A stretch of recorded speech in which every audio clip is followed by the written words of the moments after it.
Yes. Upside down 6.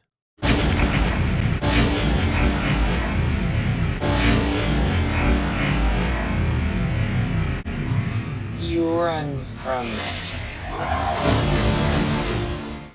So, I emphasised that part at the beginning of this video basically to put light on, or FUD on, how heavy that REV-9 unit must be. And people are saying, oh, it's not a REV, it's a REV-9.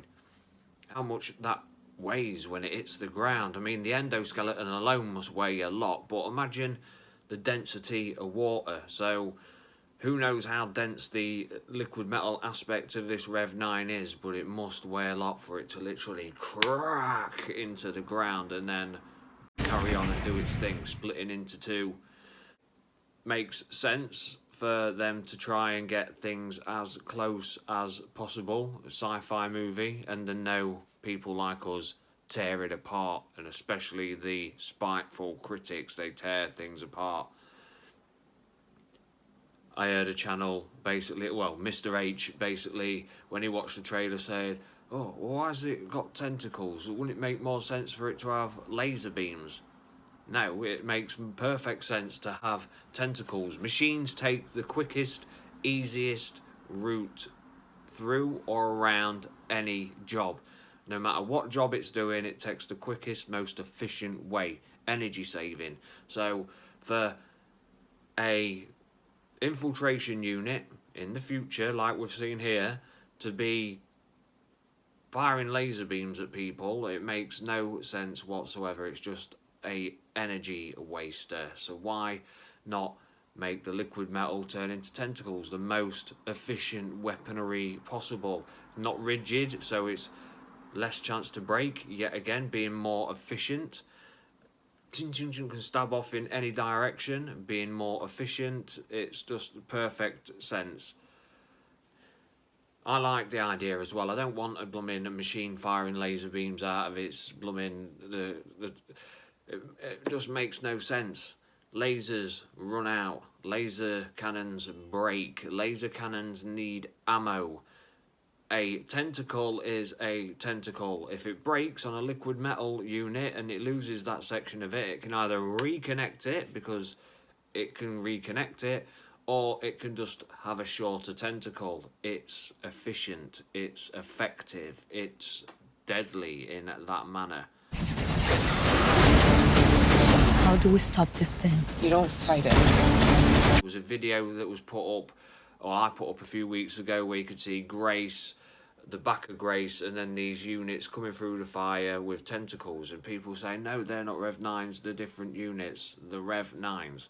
As you see with the unit landing and slowed down, you can see the back of the head, same shape, where the liquid metal is coming out of it. And if it isn't a REV-9, it's a REV unit, which is probably a number lower, so a REV-8, REV-7, but I'm saying it's a REV-9 that's not disguising itself, because that's a waste of energy and it doesn't need to on the battlefield, and it's using its tentacles because they're the best weapons possible. Expect a big pain, brother.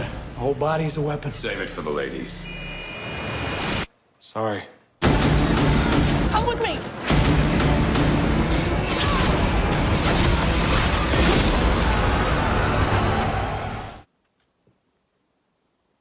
And as we know as well, the REV-9 in the trailer boasts that its whole body is a weapon. I love that part. Absolutely love it. You can see it where it's pushing past the guards and there's stabbing weapons firing through all the guards. It just, everyone that's bunched around him, there's firing weapons stabbing off, killing all the guards. Just a shorter version of its tentacle ability. Expect a big pain, brother. The whole body's a weapon. Sorry. And it wouldn't surprise me, later on in the film, they'll probably keep it out of the trailers, but later on in the film, it'll probably use its tentacles actually in this day and age.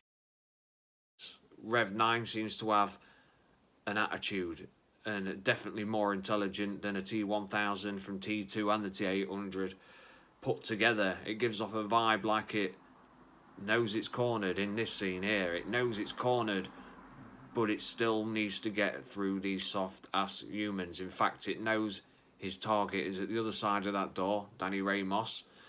And so, well, why not let's just toy around with these pesky, soft-skinned, fleshy humans, have a bit of fun, and kill my way past.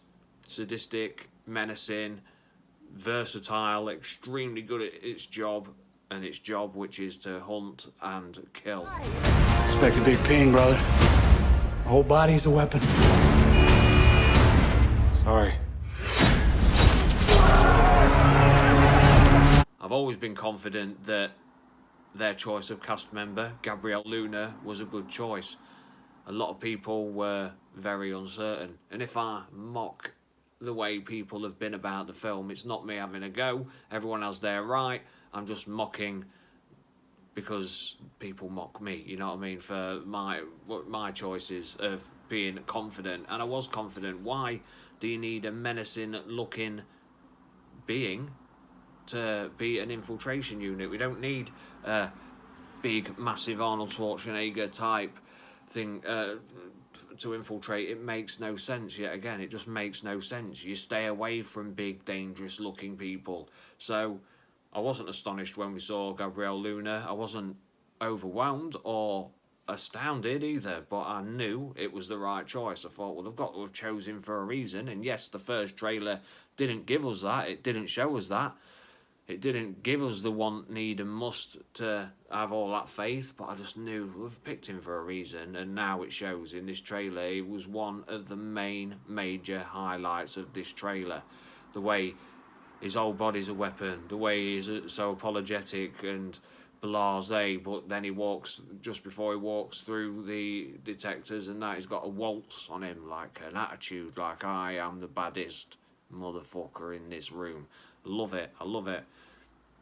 The REV-9 is a perfect mix of villain in this movie. Anything more would have been a TX overload again, and we would have complained, as us Terminator fans do. Anything less, we would have whinged that it's lazy, that it didn't put enough thought and effort into it. So I'm over the moon with the REV-9. I'm over the moon with the different aspects of it, the different places we're going to see it. It's obviously going to be quite a substantial future war, because we're getting to see quite a bit of the future war of Rev units chasing down people. This paddy wagon here, which hovers, which is obviously a resistance vehicle. If you pause it, you see. So that's just a little closer look at the new REV-9, the villain of Terminator Dark Fate, the villain with an attitude, the perfect killing machine that is the REV-9, that is Upside Down 6 approved. And this is Upside Down 6. If you want more Terminator Dark Fate stuff, then please like, subscribe. Yeah? Yeah? Peace out. Upside Down 6.